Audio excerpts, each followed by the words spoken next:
So it's a '69 Chevy C10 short bed pickup. I'm gonna turn it into a with a '68 front end on it. I already got all the pieces for it, but here's what I got. I'll just go over a little bit of stuff with you, and I have some wiring issues that I'll address in another video. But I just wanted to give an overview on the motor so you guys kind of see what I got going on here. This whole front end kit here is from CFR. You can buy this complete pulley kit. Super easy to install, kind of expensive, but well worth it, I think. Aluminum heads, custom TIG welded valve covers, Eldebrock, what is this, 2601 Performer on there, 670 Avenger, and I had another video that I showed all the low car linkage with the pedal. We got that going on and installed. Also, let's see here, we have put in a mini, probably can't see it very well, but let's see if I get the video. Not very good, but a mini starter from Summit. It's got the 2 gauge power going straight back to the battery. I moved to the bed of the truck, you'll see.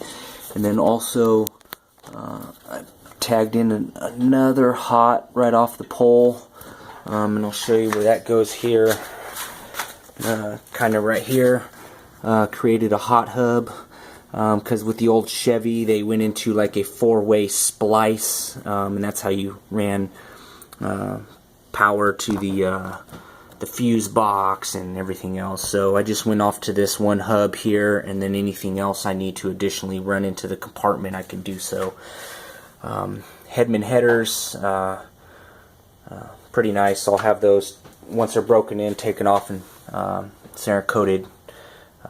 It's just standard turbo 350, nothing special about it. I'm going to wait until that blows out before I do anything better with that.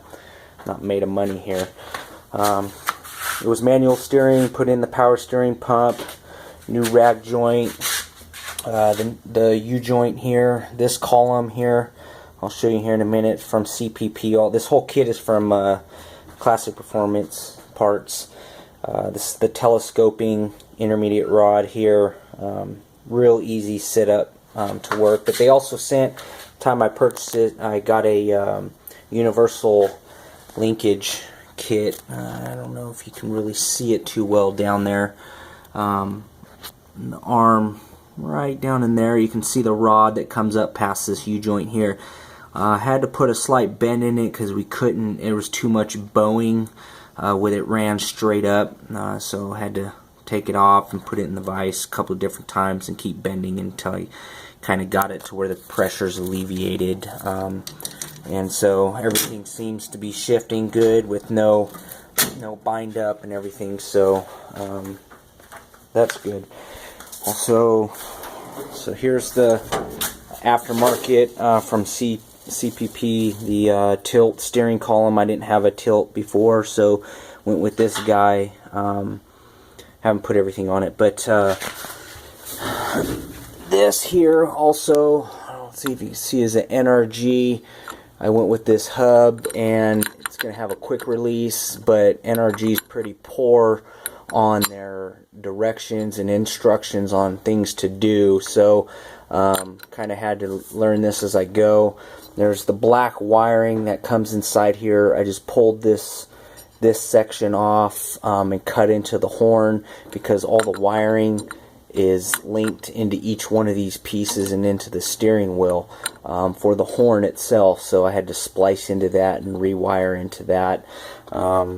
The only wire I can't figure out what the hell to do with is this guy here. It says it's for shift, column shift light illumination, but I'm not even sure where to wire or even plug that into. I have nothing of the sort for this, so I have to figure that out later.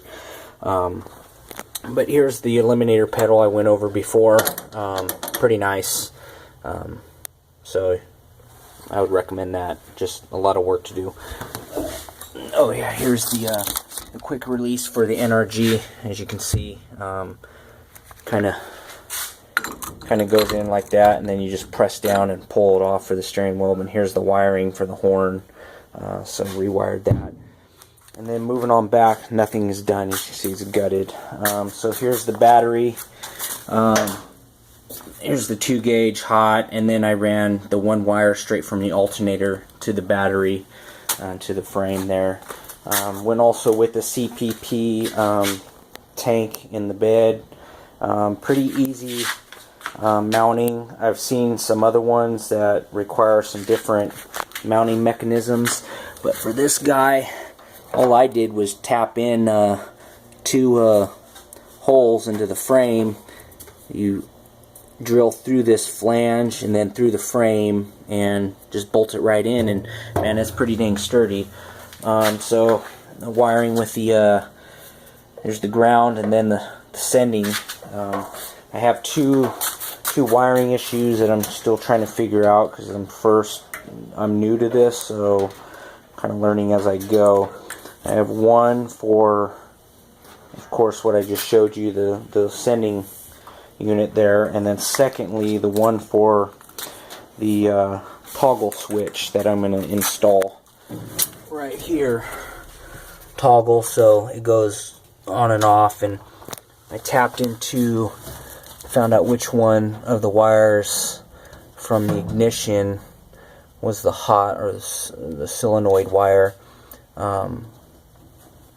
and then we tapped into the ones that needed to be tapped into for that toggle on and off once the ACC comes on into the truck. So I'm just not sure with the fuse box up in there. There's the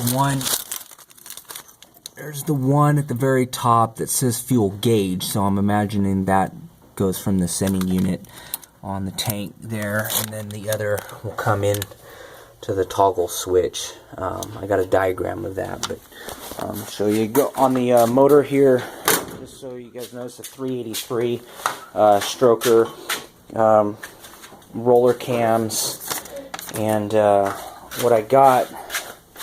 Let's see, what did I write down? Hold on a sec here. For cam wise, inside this, I think we're running a 274 286 duration with a 519 523 lift, and I believe it was a 106 clearance, 110 lobe separation on that. So pretty big cam, 10-to-1 ratio on that. So hopefully it'll be enough for this little guy here. So other than that, it's pretty stock. I didn't go too many different mods on it. The only other thing I'll do is I'm going to cut out the center lines, do the one-piece glass here. I went through one-piece products down in LA for the back glass, real simple, but they wouldn't give me a deal on the windows, and Brothers Trucks had like $150 off for the kit, so I went with them instead. So other than that, this is the 69. If there's any questions or comments, please go ahead and add up or post down there for me. Like I said, I'm new to this, so I'm learning as I go. You can see the fuel pump there. So I'll respond to them. Could use words of encouragement or wisdom here. Also helps out. So have a good day, and thank you for watching.